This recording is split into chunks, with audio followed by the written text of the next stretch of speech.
وبركاته. إن الحمد لله نحمده ونستعينه ونستغفره ونؤمن به ونتوكل عليه ونعوذ بالله من شرور أنفسنا ومن سيئات أعمالنا. من يهده الله فلا مضل له ومن يضلل فلا هادي له، ونشهد أن لا إله إلا الله وحده لا شريك له، ونشهد أن محمدا عبده ورسوله. أما بعد، فإن خير الحديث كتاب الله، وخير الهدي هدي محمد صلى الله عليه وسلم، وشر الأمور محدثاتها، وكل محدثة بدعة، وكل بدعة ضلالة. قال الله تعالى في كلامه المجيد والفرقان الحميد: أعوذ بالله من الشيطان الرجيم، بسم الله الرحمن الرحيم. يا أيها الذين آمنوا لا تتخذوا عدوي وعدوكم أولياء. وقال: لا تجد قوما يؤمنون بالله واليوم الآخر يوادون من حاد الله ورسوله ولو كانوا آباءهم أو أبناءهم أو إخوانهم أو عشيرتهم أولئك كتب في قلوبهم الإيمان. প্রিয় ভাইরা আমার, আমরা তাওহীদ বিষয়ে কয়েকটি ক্লাস শেষ করেছি। আজকে যে বিষয়ে আমাদের আলোচনা হবে সেটা হচ্ছে ওয়ালা এবং বারা। এই দুইটা শব্দ আমাদেরকে ভালো করে বুঝতে হয়, কারণ এই দুইটার সাথে আমাদের ইমানের সম্পর্ক রয়েছে, ইমানের দৃঢ়তার সম্পর্ক রয়েছে এবং বিশেষত্ব বটে। ইব্রাহিম আলাইহিস সালাম এবং মুহাম্মদ সাল্লাল্লাহু আলাইহি ওয়াসাল্লামের মিল্লাতের একটা বিশেষ বৈশিষ্ট্য বটে। এই ওয়ালা এবং বারা কাকে বলা হয়? ওয়ালা শব্দ আরবি শব্দ, সেটা ওয়ালায়া থেকে এসেছে। আমাদের দেশে বেলায়েত বলে না, ওই বেলায়েত থেকে এসেছে। বেলায়েত মানে হচ্ছে ভালোবাসা, ভালোবাসাকে ওয়ালা বলা হয়। বেলায়েত ভালোবাসা। বারা কাকে বলা হয়? বারা বলা হয়, বারা একটা মাজদার মানে ধাতু। বারা শব্দ থেকে আরবিতে বারা ইয়াবরি, বারুল কলম মানে কাতাহু কেটে ফেলা, মানে বারা মানে সম্পর্ক ছিন্ন করা, এটাই বোঝায়। তাইলে সম্পর্ক প্রতিষ্ঠা করা ওয়ালা বোঝায়, সম্পর্ক ছিন্ন করা বারা বোঝায়। এটা হচ্ছে শাব্দিক অর্থ বা আবিধানিক অর্থ। কিন্তু শরীয়তের পরিভাষায় ওয়ালা বারা কাকে বলা হয়? শরীয়তের পরিভাষায় ওয়ালা বলা হয় মুসলমানদেরকে ভালোবাসা, তাদেরকে সাহায্য করা, তাদের প্রতি সম্মান প্রদর্শন করা, এবং তাদের কাছাকাছি থাকার চেষ্টা করা, তাদের সাথে ঘনিষ্ঠ হওয়ার চেষ্টা করা, এটার নাম হচ্ছে ওয়ালা। তাইলে মুসলমানদেরকে ভালোবাসতে হবে, পাশাপাশি তাদের সহযোগিতা করতে হবে, তাদের প্রতি সম্মান প্রদর্শন করতে হবে, তাদের আপনার সব সময় তাদের সাথে সম্পর্ক আরও কীভাবে ঘনিষ্ঠ করা যায় সেটার চেষ্টা চালাতে হবে। আর বারা মানে হচ্ছে কাফেরদেরকে ঘৃণা করা, কাফেরদের থেকে দূরে থাকা, কাফেরদের সাহায্য করা থেকে দূরে থাকা। তাইলে একজনের সাথে শত্রুতা যদি হয়, তার সাহায্য অবশ্যই করবেন না এবং তার থেকে দূরে থাকবেন, এটাই স্বাভাবিক। কারোর সাথে বন্ধুত্ব হলে তাকে ভালোবাসবেন, তার সহযোগিতা করবেন এবং তার কাছাকাছি থাকার চেষ্টা করবেন, ঘনিষ্ঠ হওয়ার চেষ্টা করবেন, এটাই স্বাভাবিক। তাইলে এখন আমরা ওয়ালা বারা সহজভাবে বুঝি। ওয়ালা বন্ধুত্ব আর বারা মানে শত্রুতা। এটা বাকিগুলো হচ্ছে এটার সাথে লাগানো। এই ওয়ালা বারা নিয়ে আমাদের আলোচনা কেনই বা করতে হবে? এটার এত গুরুত্ব শরীয়তে কেন? কারণ হচ্ছে ইসলামী আকিদার মৌলিক বিষয়, মূলনীতিগুলোর একটি হচ্ছে ওয়ালা বারা, যেটা আমাদের কালিমা ইঙ্গিত করে। আমাদের কালিমা ছিল লা ইলাহা ইল্লাল্লাহ, মানে প্রথমে এসে বারা, তারপরে ওয়ালা। লা ইলাহা, যে কোনো মাবুদ নেই, একটাই আছে, ইল্লাল্লাহ, সেটা হচ্ছে ওয়ালা, একমাত্র আল্লাহ আমাদের মাবুদ। তাই আগে সব থেকে সম্পর্ক ছিন্ন করা, সবগুলোর সাথে শত্রুতা করা, পরের অংশের মধ্যে আল্লাহর সাথে সম্পর্ক গড়ানো, বন্ধুত্ব সৃষ্টি করা। তাইলে এটা কালিমার মৌলিক কথা।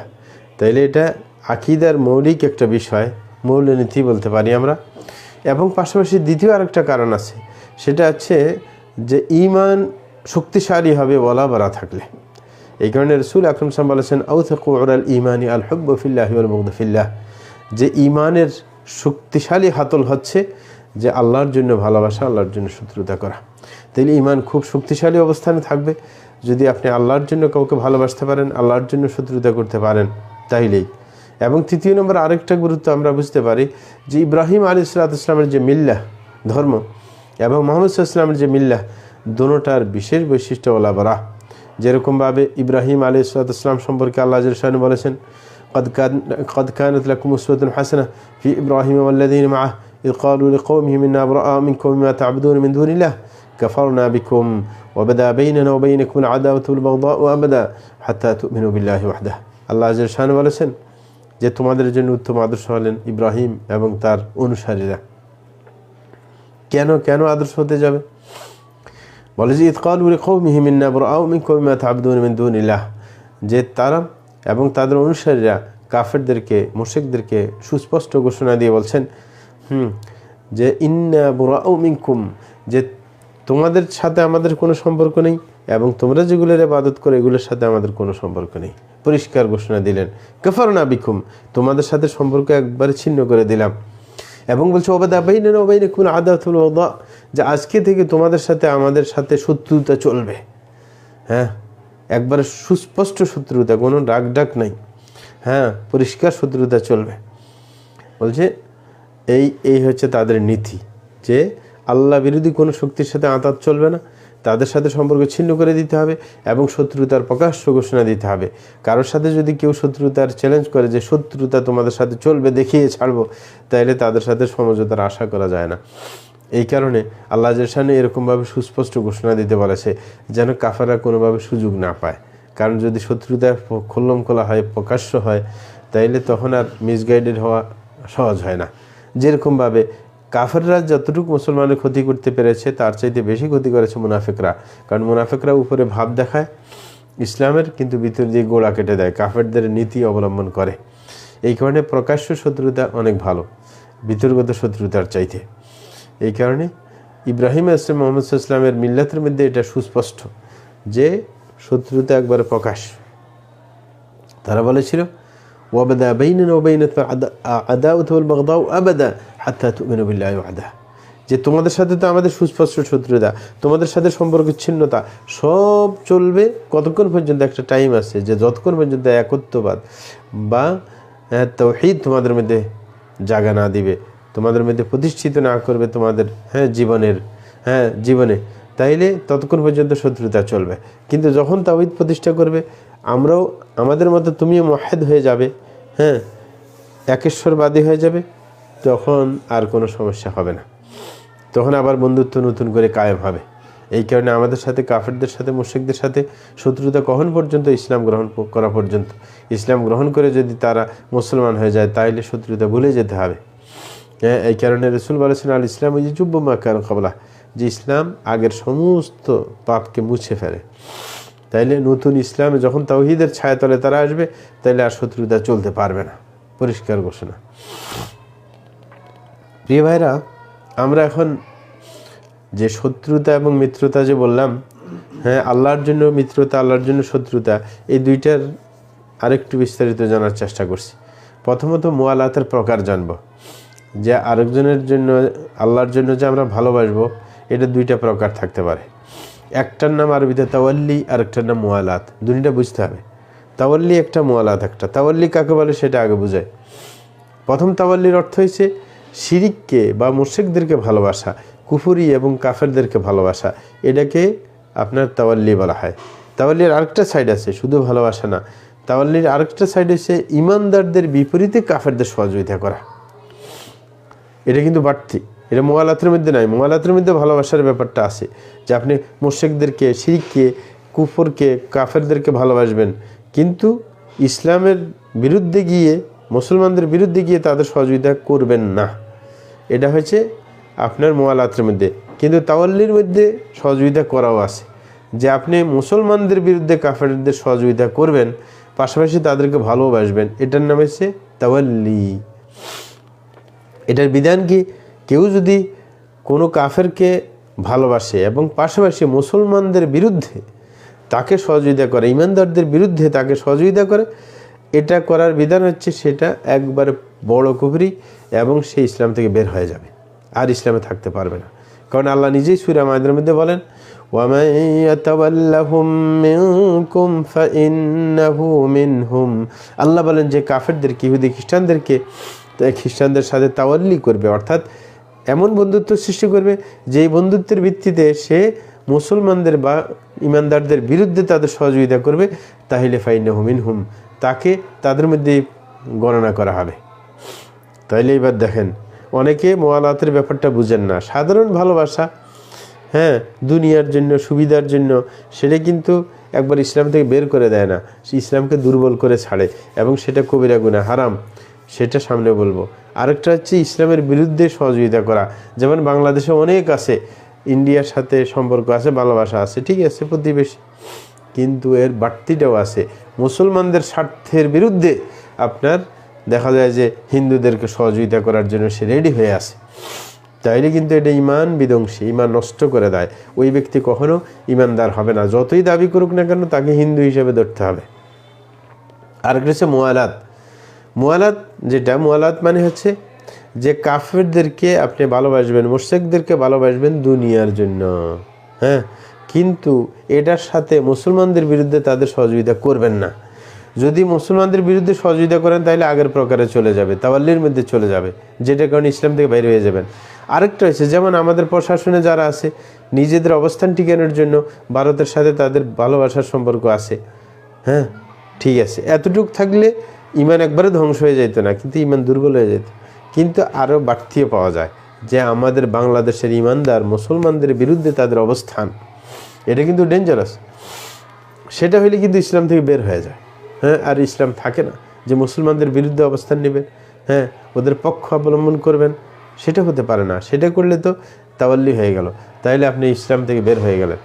আর যদি বিরুদ্ধে সহযোগিতা না করা হয়, এরকম আরব রাষ্ট্রের সাথে অনেকের সাথে সম্পর্ক আছে, সৌদি আরবের সাথে, আশেপাশের সবার সাথে, খ্রিস্টানদের সাথে, ইহুদিদের সাথে, এদের সাথে আপনার সাধারণ একটা সম্পর্ক আছে। এরা আলে কিতাব, খ্রিস্টান, ইহুদি সব, তাদের সাথে সম্পর্ক আছে কিভাবে, মানে রাষ্ট্রের দুনিয়াতে অবস্থান করতে হলে আন্তর্জাতিক, হ্যাঁ, সম্পর্ক রাখতে হয়, যার কারণে ওদের সাথে সম্পর্ক আছে। কিন্তু এমন সম্পর্ক না যে ইসলামের বিরুদ্ধে গিয়ে ওদের সহযোগিতা করবেন, সেরকম না, বরং অবস্থান, সহাবস্থানের জন্য, যে কাছে অবস্থানের জন্য। সুতরাং দুইটা কিন্তু ভিন্ন, দুইটার একরকম না। তো বলতেছিলাম, যদি কাফেরদেরকে ভালোবাসা, এটা সামান্য, এটা হারাম কাজ, এটা কবিরা গুনাহ, কিন্তু কাফেরদেরকে ভালোবাসার পাশাপাশি যদি তাদের সহযোগিতা ইসলামের বিরুদ্ধে করা হয়, মুসলমানদের বিরুদ্ধে করা হয়, ইমানদারদের বিরুদ্ধে করা হয় তাদের সহযোগিতা, তাইলে কিন্তু ইসলাম থেকে বের হয়ে যাবে। এখন যে দ্বিতীয় প্রকার বললাম, যেটার সাথে ইসলামের বিরুদ্ধে বা মুসলমানদের বিরুদ্ধে কোনো কাফেরদের সহযোগিতা করা না হয়, সেটা যে হারাম, এটা দলিল। আল্লাহ সূরা মুমতাহিনার মধ্যে বলতেছেন, ইয়া আইয়ুহাল্লাযীনা আমানু লা তাত্তাখিযু আদুওয়ি ওয়া আদুওয়াকুম আওলিয়া তুলকুনা ইলাইহিম বিল মাওয়াদ্দাহ। আল্লাহ বলছেন, হে ঈমানদারগণ, তোমরা আমার শত্রু এবং তোমাদের শত্রুকে বন্ধু বানাবে না।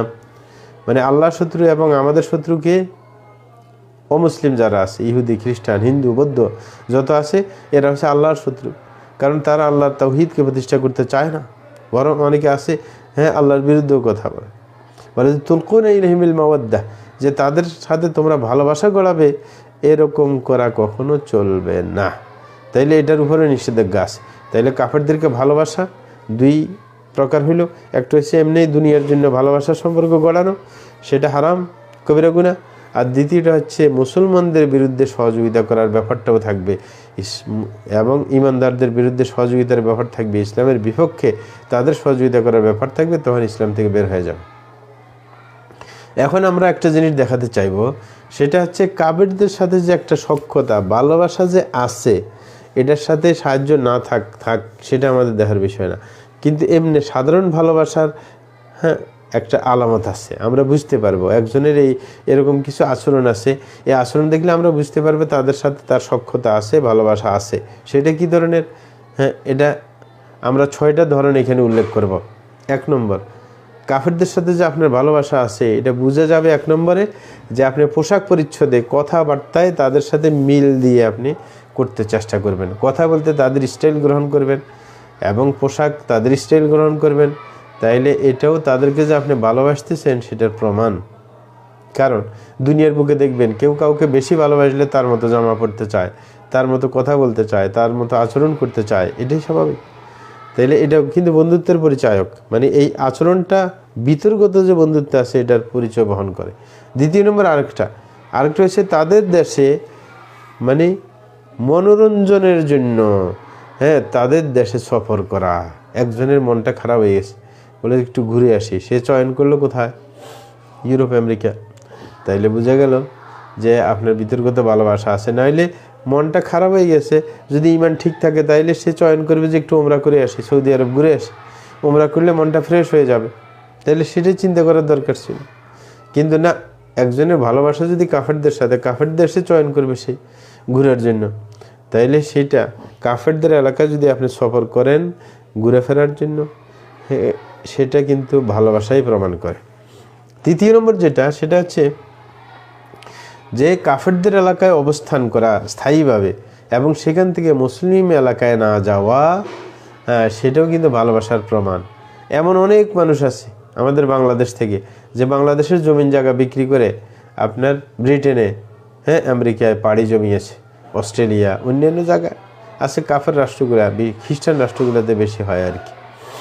তো এইগুলোতে বাড়ি বানিয়েছে, এরকম অনেক আছে। আপনি সিলেট দিকে যাই দেখবেন অনেক, মানে এরকম শত শত মানুষ, এইখান থেকে জমিন জায়গা কারোর আছে, কারণ একবার বিক্রি করে দিয়ে ওইখানে বাড়ি কিনে ওইখানে অবস্থান করতেছে।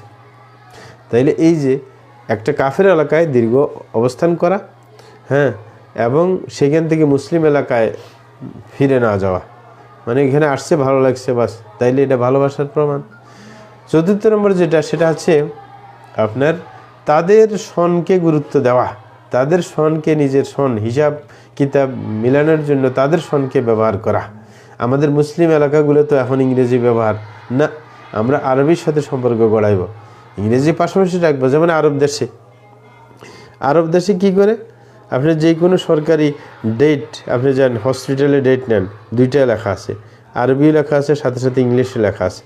কিন্তু আরবির মধ্যে চাঁদ উঠা নামা নিয়ে, উঠা না উঠা নিয়ে একটু দ্বন্দ্ব থাকে, এই কারণে তারিখ চেঞ্জ হওয়ার সম্ভাবনা আছে। এই কারণে ওরা বলে যে দুইটা যদি দ্বন্দ্ব হয়, যেমন আদালতে একটা ডেট আছে, আপনার দুইটা নিয়ে দ্বন্দ্ব, তারিখে অমিল হয়ে গেছে, দিন ঠিক আছে, তখন ইংলিশটাকে প্রাধান্য দিবে, কারণ ইংলিশটা কিন্তু অপরিবর্তিত।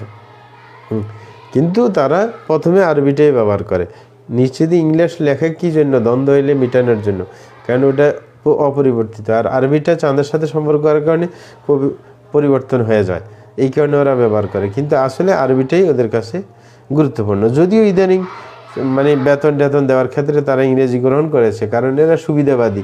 এখন জানে যে যদি আরবিতে আপনার দেওয়া হয়, তারপরে ইংরেজি আরবি দুটোটার মধ্যে কয়েকদিনের ব্যবধান হয়, ইংরেজি দিলে একটু সুবিধা বেশি, মানে কিছুদিন কম দিতে হয়, আরবির মধ্যে কিছুদিন বেশি দিতে হয়।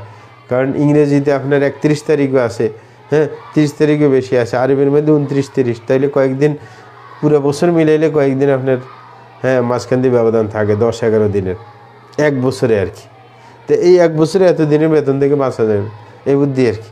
এই জন্য কিন্তু মৌলিকভাবে যে কোনো কাজ কারবারে আপনি যদি খ্রিস্টানদের সেই আপনার খ্রিস্টাব্দ মেনে নেন এবং সেটা দিয়ে আপনি তারিখ করেন, তাইলে অবশ্যই সেটা দর্শনীয় ব্যাপার এবং সেটা তাদের সাথে বন্ধুত্বের প্রমাণ। আর 5 নম্বর কারণ হচ্ছে ওটার সাথে তাদের ধর্মীয় দিনের সম্পর্ক আছে। যেমন ইংরেজি সনগুলোর সাথে ধর্মীয়, যেমন ওরা 25শে ডিসেম্বর এদের বড়দিন পালন করে, এরকম তাদের বাৎসরিক বৎসর উদযাপন আছে, অনেক ডেট আছে তাদের, যেগুলো ধর্মীয় ডেট আপনার এই ইংরেজি মাসের সাথে। সুতরাং সেটা এত গুরুত্ব না দেওয়া উচিত, প্রয়োজনে সেটা ব্যবহার করা যায়। মুসলিম রাষ্ট্রের কাজ, এটা রাষ্ট্রীয় দরকার, একজন মানুষ ইচ্ছা করলে পারে না। রাষ্ট্র যদি ওই তারিখের গুরুত্ব দিয়ে থাকে প্রত্যেক জায়গায় যে কোনো ডেটে, তখন তো মানুষ বাধ্য হয়ে ওটা মনে রাখতে হয়, ওটা গুরুত্ব দিতে হয়। কিন্তু রাষ্ট্রের দায়িত্ব সেটা না করা, আরবিকে গুরুত্ব দেওয়া মুসলমান হিসেবে। 5 নম্বর যেটা আপনি বন্ধুত্ব বোঝা যাবে, সেটা হচ্ছে যে আপনি অমুসলিমদের কোনো আপনার ঈদে আপনি অংশগ্রহণ করা। মেলা, আমাদের দেশে অনেক পূজা টুজা হয় হিন্দুদের, 12 মাসে 13 পূজা বলে যে অনেক পূজা, এই পূজার মধ্যে মেলা হয়, এই মেলাতে অনেকে অংশগ্রহণ করে, অনেকে তো পূজা মণ্ডপেও চলে যায়, সেইখানে বক্তব্য দেওয়ার জন্য রাজনৈতিক নেতাবর্গ।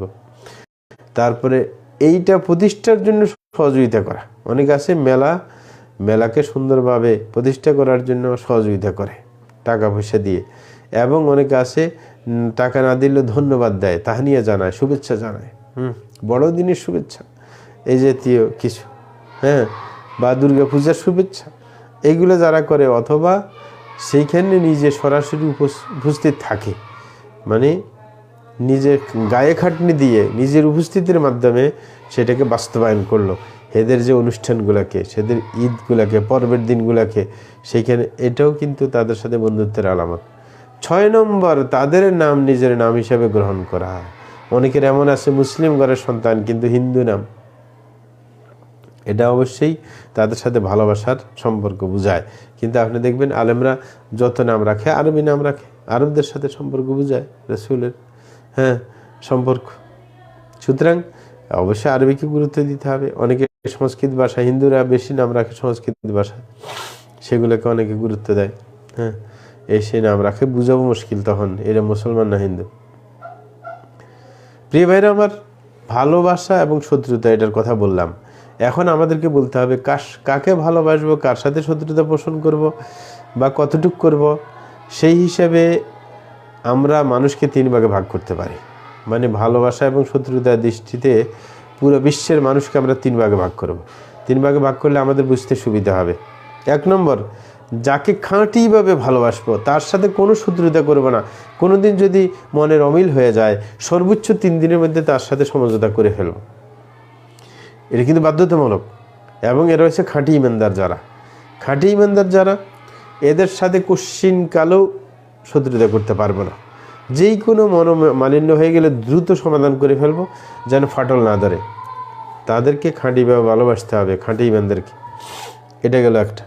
2 নম্বর হচ্ছে যাদেরকে খাঁটিভাবে শত্রুতা করতে হবে, যাদের সাথে খাঁটিভাবে শত্রু মনে করতে হবে, তাদের সাথে কোনো বন্ধুত্ব নাই, কোনো সখ্যতা চলবে না। এরা হচ্ছে খাঁটি কাফের যারা, পরিষ্কার কাফের, ইহুদি, খ্রিস্টান, হিন্দু, বৌদ্ধ, যারা একবারে পরিষ্কার, তাদের মধ্যে কোনো সন্দেহ নেই। মানে ইসলামের বাইরে যারা, মুসলমানদের বাইরে খাঁটি কাফের, এদের মধ্যে কুফরির মধ্যে কোনো সন্দেহ নেই। এটা তাদের সাথে কোনো বন্ধুত্ব চলতে পারে না। শত্রুতা অনিবার্য, সবসময় শত্রুতা রাখতে হবে। 3 নম্বর, যেটা যাকে কিছু সময়ের জন্য ভালোবাসবেন, কিছু সময়ের জন্য শত্রুতা পোষণ করবেন। যখন দেখবেন সে ইমানের কাজ করে, তখন তাকে ভালোবাসবেন। যখন দেখবেন কুফরি কাজ করে অথবা শরীয়ত বিরোধী কাজ করে, তখন তার থেকে দূরে থাকবেন।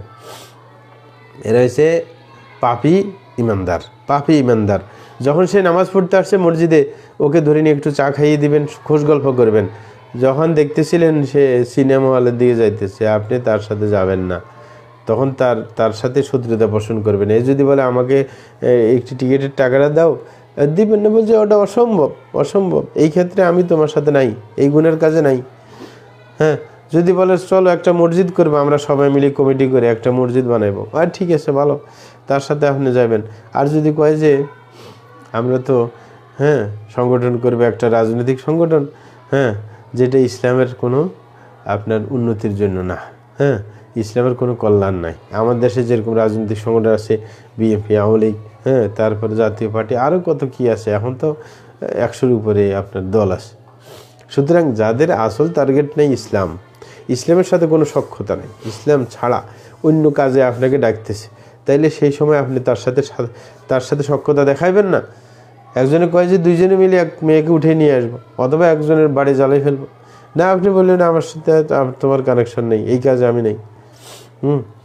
তাইলে মানে অপরাধী মুসলমান যারা, অপরাধী ইমানদার, তাদের সাথে অপরাধের ক্ষেত্রে আপনি সখ্যতা দেখাইতে পারবেন না, কিন্তু যখন ভালো কাজ করতে যায় তখন সখ্যতা দেখাইবেন। এই জাতীয় অধিকাংশ মানুষ মুসলিম সমাজের মধ্যে অপরাধী মানুষ, মানে সে ভালো খারাপ সব মিশ্রিত। এই 3টার আপনার দলিল শুনেন।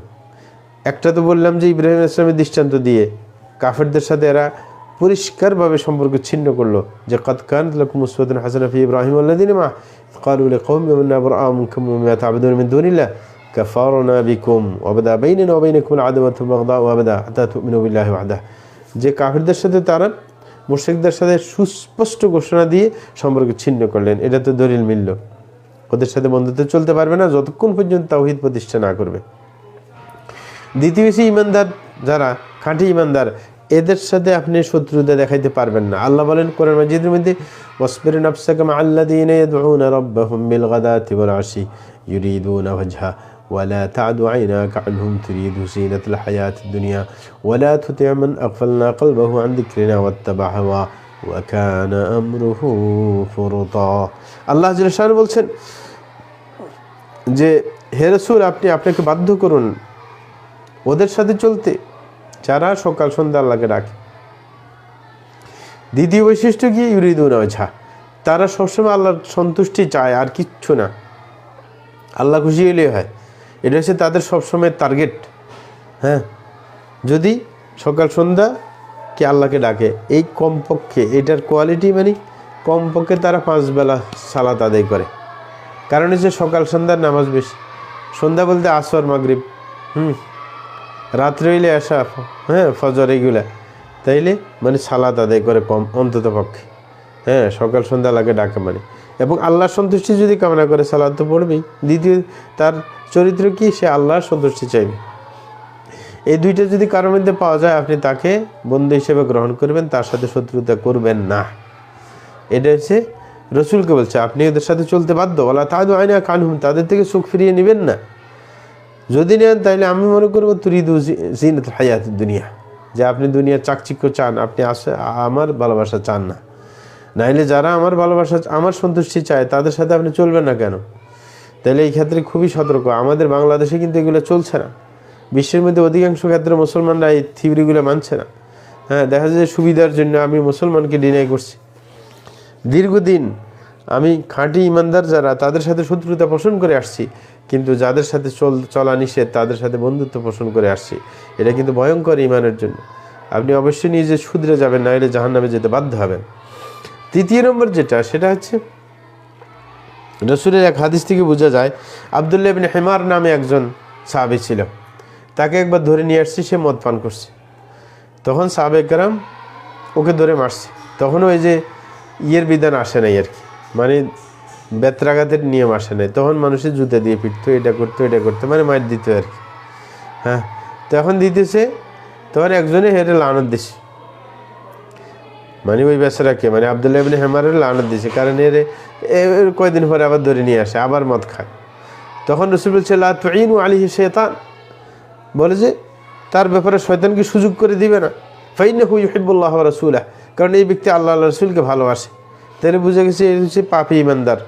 রসুল সার্টিফাই দিছে যে সে আল্লাহ আল্লাহ রসুলকে ভালোবাসে। সুতরাং লানত দিলে সে শয়তানের সুযোগ পেয়ে যাবে, কইবে যে এরা তোমাকে দেখতে পারে না, তাইলে তুমি ইমানে ছাড়ি দাও না। বলে যে এদের সাথে, আমাদের দেশে কিন্তু এরকম হয়, একজনের সাথে একটা অর্থনৈতিক কেলেঙ্কারি হয়েছে, ঝামেলা হয়েছে, একবার জিন্দিগিদের সাথে সম্পর্ক নষ্ট করে দিছে। না, এটা হইতে পারে না, একবার সম্পর্ক নষ্ট করা যাবে না। ওই যে উল্টা কাজের সাথে থাকবেন না, ভালো কাজের সাথে থাকবেন, এটাই হওয়া উচিত। সুতরাং বলছে যে ওই যে ওকে মারছে ঠিকই মদ পান করার জন্য, আবার কয় যে এর লানত টানত করো না, শয়তানকে সুযোগ করে দিও না, কারণ এই আল্লাহ রসুলকে ভালোবাসে। তাইলে দেখেন, আল্লাহ রসুলকে ভালোবাসে, এই জন্য তাকে বেশি এমন করতে নেয় যেন শয়তান সুযোগ পেয়ে যায়, তাকে পথভ্রষ্ট করে ফেলে, এমন সুযোগ না। তাইলে যারা পাপী ইমানদার, তাদের সাথে সম্পর্ক আমাদের এমন হইতে হবে, একবারে ছাড়ে দিব না, শয়তানকে সহযোগিতা করে, শয়তানের একবারে চেলা যেন হয়ে যায় এরকম সুযোগ করে দেবে না। হ্যাঁ, তাকে একবার দূরে সরাই দেবে না, বরং তার সাথে ভালো কাজে তার কাছে দাঁড়ানোর চেষ্টা করব, খারাপ কাজগুলোতে তার সাথেই হব না। এই চেষ্টা আমাদের থাকতে হবে। আর এরকম নীতি যদি আমরা অবলম্বন করতে পারি, দেখবেন অনেক উন্নতি আমরা করে ফেলব, আর আমাদের সমস্যা হবে না। বন্ধু শত্রু এগুলা চিনতে আমাদের সহজ হয়ে যাবে, যদি এই নীতি যেটা শরীয়তে দেখিয়েছে সেটা যদি করতে পারি। তাইলে ইমানের কারণে অধিকাংশ পাপী ইমানদার যারা, তাদের ইমান যতটুকু ইমান আছে ওইটার ভিত্তিতে ভালোবাসা করবে তাদের সাথে, এবং যেই তাদের মধ্যে যে গুনাহ আছে সেই গুনার জন্য কি তাকে শত্রু ভাবব। কিন্তু একটা কথা মনে রাখবেন, এই ক্ষেত্রে অনেকে হোঁচট খায়, কতগুলো ইমানদারের দাবি করে, শিরিকও করে, কুফরিও করে, না এদের সাথে না। আবার এটা বুঝলে তো বিপদ হইল, এরা কিন্তু ওদের পকারে চলে যাবে, যারা মুশরিক কাফের এদের পকারে। যদি কোনো নামদারি মুসলমান শিরিক কুফরি করে যদি মুশরিক আর কাফের হয়ে যায়, তার সাথে বন্ধুত্ব চলবে না। তার সাথে বলবেন যেদিন তুমি তাওহীদ মানবে ওই দিন তোমার সাথে কথা, তোমার সাথে শত্রুতা প্রকাশ, যদি তুমি এই শিরিক না ছাড়তে চাও। হ্যাঁ, তাইলে তোমার সাথে তুমি মুসলমান যতই বলবে কাজ হবে না। আবার অনেকে উল্টা বুঝি বসবে এতক্ষণ আলোচনায়, যে শিরিক করলো এতো আমার ইমানদার ভাই, না ওই চলতো না। মানে শিরিক যদি করে, শিরকি আকবার, কুফরে আকবার, তাইলে বাদ, সে তার সাথে শত্রুতা চলবে, তার সাথে কোনো বন্ধুত্ব চলবে না। বন্ধুত্ব কার সাথে চলবে? যে শিরিক কুফরির থেকে নিচের গুনাহ করে, শিরিক কুফরি করে না কিন্তু এমনি একজনের টাকা মারিয়ে দিচ্ছে, মিথ্যা কথা বলার স্বভাব আছে তার মধ্যে, হ্যাঁ, মানুষের কষ্ট দেয়, হ্যাঁ, এরকম অনেক মানে যেটা গুনার কাজ আর কি, যেটা কুফরি আর শিরিক না, এগুলার নিচের যেগুলা গুনাহগুলো আছে কবিরা গুনাহ হারাম, এগুলো করলে তখন তার সাথে ইমানের ভিত্তিতে সখ্যতা চলবে, আর গুনাহের ভিত্তিতে তার সাথে কি দূরত্ব থাকবে, শত্রুতা চলবে। কিন্তু কাফের মুশরিক হয়ে গেলে সেটা ভিন্ন।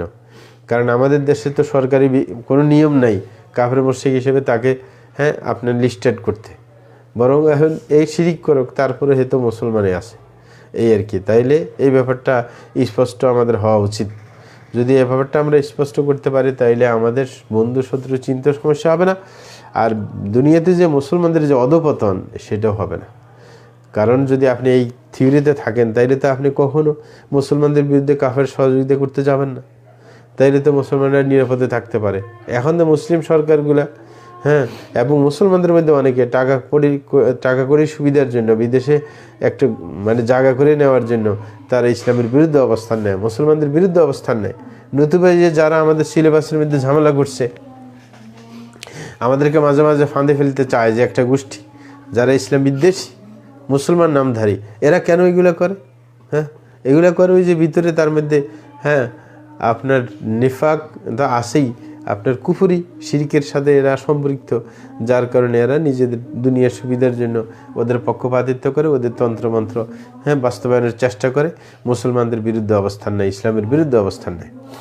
তাইলে যদি আমরা শত্রু মিত্র চিনতে পারতাম তাইলে আর এই সমস্যাগুলো হতো না, ওরাও ওই কাজে জড়িত হতো না। আর আমরা যদি শত্রু মিত্র চিনতে পারতাম মুসলমানরা, এদেরকে যদি আমরা সঠিক বয়কট করতে পারতাম, এরা এই বাংলাদেশেও থাকতে পারতো না।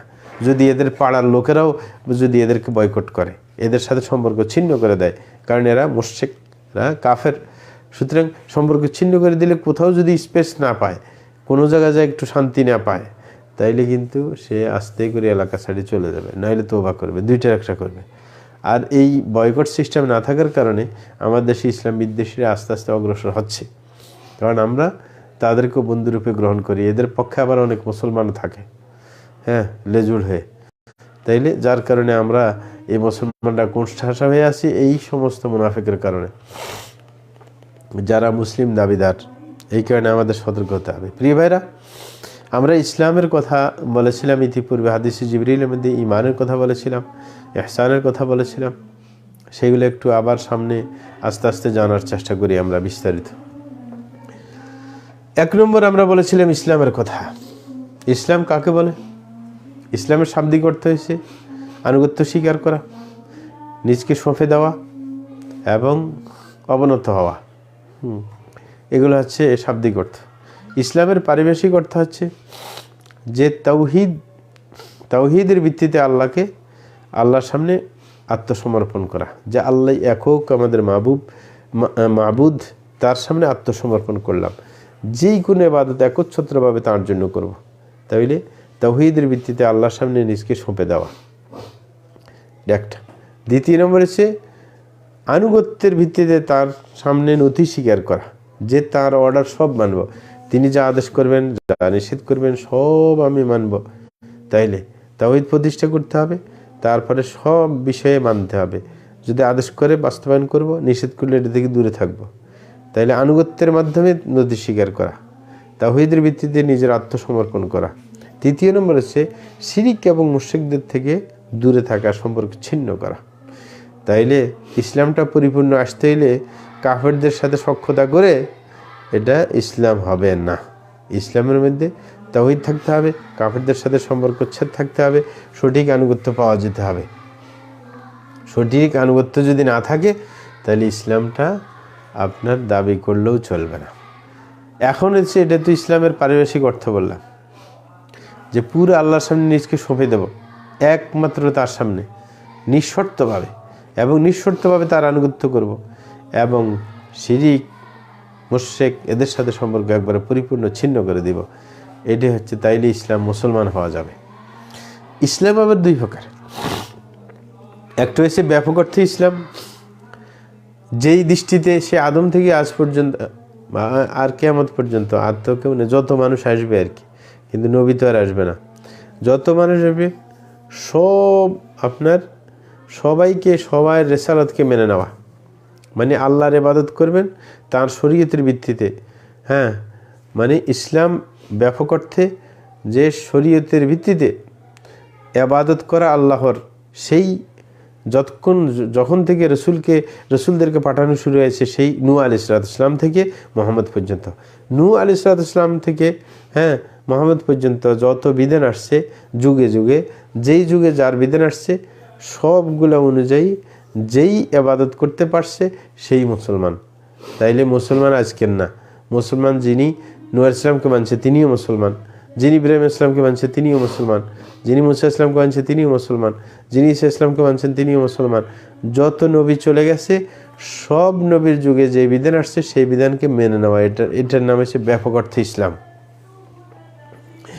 এই অর্থে সবাইকে মুসলমান বলা যায়। আরেকটা হচ্ছে সীমিত অর্থ, যেটাকে হ্যাঁ সেটা হচ্ছে আমাদের নবীর উপর যে শরীয়ত আসছে, আমাদের নবীর কাছে যে শরীয়ত আসছে সেটাকে মেনে নেওয়া, সেটা অনুযায়ী নিজকে পরিচালিত করা। এই কারণে বর্তমান যুগে যখন অন্যান্য দল ব্যান্ড হয়ে গেছে, মানে শরীয়তের দৃষ্টিতে তো ইসলাম আসার পর অন্য নবীর নবুয়ত বাতিল, সুতরাং এই হিসাবে বর্তমান আমাদেরটাকে ইসলাম বলা হয়। যদিও খ্রিস্টানরা দুনিয়াতে আসে কিন্তু তাদের তো ধর্ম বাতিল, এই কারণে ওদেরকে আর মুসলমান বলা যাবে না। এই কারণে মুসলমানটা সীমিত আকারে হয়ে আসছে। শুধু একমাত্র যারা রসুল আকরাম সাল্লাল্লাহু আলাইহি ওয়াসাল্লামকে মানবে তারাই মুসলমান, আর বাকিগুলা মুসলমান না। যদিও আমাদের রসুল আসার আগে যারা মুসা ইসলামকে মানছিল অথবা ঈসা ইসলামকে মানছিল তারাও মুসলমান ছিল সেই যুগে। হ্যাঁ, যদিও এটা ব্যাপক অর্থে, কিন্তু বিশেষ অর্থ হচ্ছে হ্যাঁ যে আমরা যখন আমাদের যুগে একমাত্র রসুল সাল্লাল্লাহু আলাইহি ওয়াসাল্লাম আনিত যে নিয়ম কানুন সেটা যদি আমরা মানতে পারি হ্যাঁ বিশেষভাবে, তাইলে আমরা মুসলমান হিসেবে স্বীকৃতি পাবো। তাইলে এটা একটু সীমিত অর্থে, প্রত্যেক যুগ হিসাবে এই অর্থ পাল্টে। যে মুসা ইসলামের যুগে ছিল সে তখনকার ধর্ম যদি মেনে থাকে সে মুসলমান। হ্যাঁ, এরকমভাবে আর যদি দুই যুগ পায়, কেউ আছে দুই যুগ পাইছে, যেমন ঈসা ইসলামের যুগ পাইছে তখনও সে ঈসা ইসলামের ধর্ম মানছে, আবার মুহাম্মদ সাল্লাল্লাহু আলাইহি ওয়াসাল্লামের যুগ পাইছে, পাওয়ার পরে সে মুহাম্মদ সাল্লাল্লাহু আলাইহি ওয়াসাল্লামকে মানছে, তাইলে দুইটা মানল, সে আরও ভালো করছে, খারাপ করে না। হ্যাঁ, তাইলে দুই যুগেরই মুসলমান সে, হ্যাঁ অসুবিধা নেই। এখন হচ্ছে ইসলামের রোকন আমরা জানার চেষ্টা করব। ইসলামের রোকন হচ্ছে 5টা, এটা সবাই জানি। 1 নম্বর হচ্ছে এই কথা সাক্ষ্য দেওয়া যে আল্লাহ ছাড়া সত্য কোনো মাবুদ নেই, মুহাম্মদ সাল্লাল্লাহু আলাইহি ওয়াসাল্লাম আল্লাহ রাসূল। 2 নম্বর সালাত কায়েম করা, 3 নম্বর যাকাত দেওয়া, হ্যাঁ 4 নম্বর রমজানের রোজা রাখা, 5 নম্বর যার সাধ্য আছে তার হজ করা। এই 5টা হচ্ছে ইসলামের রোকন। এই ইসলামের রোকনগুলো আবার 2 ধরনের, 2টা প্রকারে বিন্যাস করা হবে। কিছু রোকন আছে যেটা ছাড়া একবারে চলবে না, মানে ওটা ছাড়া মুসলমানে থাকতে পারবেন না। আর কিছু আছে ওটা ছাড়া মুসলমানের নাম টিকবে, কিন্তু এটার জন্য শাস্তি পেতে হবে। যেই 2টা রোকন ছাড়া ইসলামই টিকবে না, মুসলমান বলে দাবিও করতে পারবেন না 2টা রোকন ছাড়া, হ্যাঁ সেটা হচ্ছে শাহাদাতাইনে সাক্ষ্য দিতে হবে, মানে আল্লাহ ছাড়া সত্য কোনো মাবুদ নেই, মুহাম্মদ সাল্লাল্লাহু আলাইহি ওয়াসাল্লাম আল্লাহ রাসূল 1 নম্বর, 2 নম্বর সালাত কায়েম করতে হবে। এই 2টা যদি থাকে তাহলে আপনি মুসলমান হিসেবে টিকে থাকতে পারবেন। সালাত পড়বেন না, আল্লাহ রসুলকে শুধু স্বীকার করবেন তাই চলবে না। আল্লাহ রসুলকে স্বীকার করা হয়েছে প্রথম রোকন, দ্বিতীয় রোকন হচ্ছে সালাত কায়েম করা। এই 2টা রোকন যদি কারোর মধ্যে থাকে সে মুসলমান হিসেবে দাবি করতে পারবে। তাইলে একটা ঘরের যদি 5টা পিলার থাকে, সব পিলার কিন্তু গুরুত্বপূর্ণ না, এটা ইঞ্জিনিয়ারকে জিজ্ঞাসা করবেন, দেখবেন কিছু পিলার আছে খুবই গুরুত্বপূর্ণ, যেটার উপর মূল বিল্ডিংটা আপনার স্থিতিশীল হবে, সেগুলো কিন্তু শক্তিশালীভাবে গাঁথতে হয়। তাইলে আর বাকিগুলোর মধ্যে একটু দুর্বল হইলেও কিন্তু এটার উপর টিকে থাকবে বিল্ডিংটা। তাইলে ইসলামের বিল্ডিংটা টিকে থাকতে হলে 2টা পিলার অবশ্যই লাগবে। একটা হচ্ছে ইকরার, শাহাদাতাইনের ইকরার, শাহাদাতাইনের ঘোষণা, আল্লাহ রসুলের ব্যাপারে সাক্ষ্য। 2 নম্বর হচ্ছে সালাত কায়েম করা। এই 2টা থাকলে আপনি মুসলমান পরিচিতি পাবেন। তাইলে এই 2টা হচ্ছে মূল রোকন, আর 3টা হচ্ছে পরিপূরক রোকন। মানে যদি আরও 3টা পাওয়া যায় পরিপূর্ণভাবে বিল্ডিংটা টিকবে ইসলামের, মানে আপনি মুসলমান হতে পারবেন পরিপূর্ণভাবে। আর যদি ওই 3টা না থাকে তাইলে পরিপূর্ণতা আসলো না, কিন্তু আপনি মৌলিকভাবে মুসলমান থাকলেন। সেই 3টা কি, ওই 3টার আবার 2টা সাধ্যের সাথে সম্পর্ক আছে, হ্যাঁ আর একটা সবাই রাখবে, কারণ ওই 2টার সাথে টাকার সম্পর্ক আছে। এই জন্য সেটা কি 1 নম্বর জাকাত দেওয়া, জাকাত দেওয়া এটা টাকার সাথে সম্পর্ক, নেশাব পরিমাণ হইলে না আপনি জাকাত দিবেন। আরেকটা হচ্ছে রমজানের রোজা রাখা। এটা টাকার সাথে সম্পর্ক না, কিন্তু এটা রাখার জন্য সাধ্যের সম্পর্ক আছে। হ্যাঁ, কিন্তু এটা সব মুসলমানের জন্য। কিন্তু শারীরিক ঘাটতি কোনোদিন আসতে পারে, সফরে হয়ে যাইতে পারে, মানে কিছু আর সুযোগ আছে। কিন্তু সালাত যে কোনো অবস্থায় ছাড়তে পারবে না। আপনি যদি দাঁড়িয়ে না পারেন, বসে, এটা কোনো ছাড় নাই। কিন্তু রোজার ক্ষেত্রে ছাড় আছে। মুসাফির হলে আপনি এখন না রাখি পরে রাখেন, হ্যাঁ, অসুস্থ হয়ে গেছেন, এখন না রাখি পরে রাখেন, সুযোগ আছে। কিন্তু সালাতের ব্যাপারে গোজামিল চলবে না। হ্যাঁ, সালাত আপনি যে কোনো অবস্থা, উজু না থাকে তাইমুম করেন, তাইমুম না করতে পারেন, কিছু না পারেন, উজু তাইমুম ছাড়াই চলবে। হ্যাঁ, কোনো ফাঁকিবাজি নেই এখানে। এই আর কি। কাপড় নাই, কাপড় যেটা আছে নাপাক, ধোয়ার পানি নেই, কোনো কিছু নেই, এই ময়লা নাপাক কাপড় পরে পড়তে হবে সালাত, ছাড় নেই। এই দুইটার মধ্যে কোনো ছাড় নেই, কারণ এটা হচ্ছে মূল ইমানের দাবি। ইসলামের দাবি করতে হলে দুইটা থাকা লাগবে। কিন্তু আর বাকিগুলো না থাকলেও আপনি ইসলাম, হ্যাঁ, আপনার মুসলমান হিসেবে দাবি করতে পারেন। হ্যাঁ, তাইলে 1 নম্বর যেগুলো সুপরিপূরক রোকন, সেটা হচ্ছে 1 নম্বর জাকাত দেওয়া, 2 নম্বর সোম পালন করা, 3 নম্বর হজ করা। টাকা থাকলে হজ। তাইলে হজ যদি কেউ না করে থাকে, টাকা নাই, জাকাত আসে নাই, টাকা নাই, তো টাকা না থাকার কারণে হজও করে নাই, এখনও জাকাতও দেয়নি, কিন্তু সে ওই যে মৌলিক ইসলামের রোকন শাহাদাতাইনে সাক্ষ্য দিছে, সালাত কায়েম করতেছে, তারপরে সোম পালন করতেছে যখন রমজান আসে, তাইলে সে ইমানদার হিসেবে দাবি করতে পারে, কোনো সমস্যা নেই। তাইলে আমরা 2টা স্তর বললাম। ইমানের রোকনের 2টা হচ্ছে একবারে মৌলিক, যে 2টা ছাড়া ইসলামের দাবি করা অসম্ভব, আর 3টা হচ্ছে পরিপূরক, যেগুলা না থাকলে মুসলমান দাবি করতে পারে কিন্তু পরিপূর্ণ মুসলমান হইল না আর কি। এটা আমাদেরকে অবশ্যই খেয়াল রাখতে হবে প্রিয় ভাইরা। এখন আমরা দলিল প্রমাণ করব। ইসলামের রোকন যে 5টা বললাম, এটার দলিল বুখারী মুসলিমের হাদিস। রাসূল বলেন, বুনিয়াল ইসলাম আলা খামস, শাহাদাতি আল্লা ইলাহা ইল্লাল্লাহ ওয়া আন্না মুহাম্মাদার রাসূলুল্লাহ ওয়া ইকামুস সালাতি ওয়া ইতাইজ যাকাহ ওয়া হজ্জুল বাইতি ওয়া সাওমি রমাদান। রাসূল বলতেছে ইসলামের রোকন হচ্ছে 5টা। ধরেন ইসলামের বিল্ডিংটা 5টা পিলারের উপর আছে। 1 নম্বর এই কথা সাক্ষ্য দেওয়া যে আল্লাহ ছাড়া সত্য করে মাবুদ নেই, মুহাম্মদ সাল্লাল্লাহু আলাইহি ওয়াসাল্লাম আল্লাহর রাসূল। এটা 2টা মিলে একটা, শাহাদাতাইন আর কি, স্বীকারোক্তি। আবার এটার মধ্যে বেশ কম আছে। হ্যাঁ, সামনে ইমানের রোকন বলতে গেলে বলে আল্লাহর ব্যাপারে কি, সেখানে কি আল্লাহর উপর ইমান আনার কথা আসবে, কিন্তু সেটা সাক্ষ্য না। এটা হচ্ছে সাক্ষ্য। শুধু আপনি সাক্ষ্য দিবেন যে আপনি আল্লাহকে একক হিসেবে মানতেছেন, মুহাম্মদ সাল্লাল্লাহু আলাইহি ওয়াসাল্লামকে রাসূল হিসেবে মানতেছেন। এটা শুধু ইমান না। ইমান হইলে তো তখন তো ইমানের এই রোকনের মধ্যে চলে যাবে। এটা মৌখিক কাজ, মৌখিক কাজ, এই কারণে ইসলামের মধ্যে আসছে। এটা সাক্ষ্য দেওয়ার ব্যাপারটা ইসলামের অংশ, কিন্তু বিতর্কতে বিশ্বাস এটাই কি ইমানের অংশ। তাইলে ইসলামের প্রথম অংশ কি? ইকরার করা, মুখে স্বীকৃতি দেওয়া আল্লাহ রাসূলের ব্যাপারে। 2 নম্বরে সালাত কায়েম করা, 3 নম্বর হচ্ছে যাকাত দেওয়া, 7 নম্বর হজ করা, 5 নম্বর রমজান রোজা রাখা। এই 5টা যদি একসাথে পাওয়া যায় তাইলে পরিপূর্ণ ইমানদার হওয়া গেল। আর যদি একসাথে পুরোটা না পারা যায়, কমপক্ষে 2টা থাকে, ইকরার থাকে আর কি সালাত থাকে, তাইলে মুসলমান দাবি করার সুযোগ আছে। কিন্তু দুর্ভাগ্যবশত আমার দেশে অনেক মুসলমান আছে সালাত পড়ে না, তারপরে আমি মুসলমান। একটা সমস্যা আমাদের চলছে মুসলিম বিশ্বের মধ্যে, নামাজ না পড়ে মুসলমানের দাবি করে। অথচ হযরত ওমর ফারুক রাদিয়াল্লাহু আনহু বলছে, লা হাদ্দা ফিল ইসলামি লিমান তারাকা সালাহ। ওই ব্যক্তি মুসলমান দাবি করতে পারে না যে ব্যক্তি নামাজ পড়ে না। তাইলে নামাজ ছাড়া ইসলামের দাবি অহেতুক। এবং রাসূল নিজেই বলছে, বাইনাল আবদি ওয়া বাইনাশ শিরকি ওয়াল কুফরি তারকুস সালাহ, যে একজন মানুষ আর তার কাফের মুশরিক হওয়ার মধ্যে ব্যবধান হচ্ছে সালাত ছেড়ে দেওয়ার ব্যাপার। সালাত ছেড়ে দিলে কাফের মুশরিক হয়ে যাবে, আর সালাত পড়লে কি সে কাফের মুশরিক হবে না। তাইলে যেখানে পরিষ্কার ব্যবধান ঈমান আর কুফরের মাঝে, যে সালাতটা, সেটাকে বাদ দিয়ে আবার ইসলামের দাবি অসম্ভব, সেটা হতে পারে না। এই কারণে আমরা বলবো, যদি ইসলামের দাবি করতে হয় অবশ্যই ইকরার এবং সালাত এই 2টা থাকতেই হবে। আর বাকিগুলোর মধ্যে ব্যত্যয় ঘটলে কিন্তু দাবিটা অমূলক হবে না। কিন্তু এই 2টার মধ্যে যদি ব্যত্যয় ঘটে তাহলে দাবিটা অমূলক হয়ে যাবে। প্রিয় ভাইরা, আজকের জন্য আমরা এইখানে শেষ দিতে যাচ্ছি, কারণ আমার একটু শরীর একটু বেগতিক মনে হইতেছে, যার কারণে আর সামনে অগ্রসর হইতে পারতেছি না। আল্লাহ সবাইকে সুস্থ রাখুন, সবল রাখুন, বিপদে মুক্ত রাখুন, সেটাই আল্লাহর কাছে আশা করছি। ইনশাআল্লাহ আবারও সাক্ষাৎ হবে আরেকটা ক্লাসের মধ্যে। আর আমাদের সামনে তো বুধবারে প্রশ্নোত্তর লাইভ আছেই, সেটার মধ্যে সবাই অংশগ্রহণ করবেন। জাযাকুমুল্লাহু খাইরান। সুবহানাকাল্লাহুম্মা ওয়া বিহামদিকা আশহাদু আল্লা ইলাহা ইল্লা আনতা আস্তাগফিরুকা ওয়া আতুবু ইলাইক।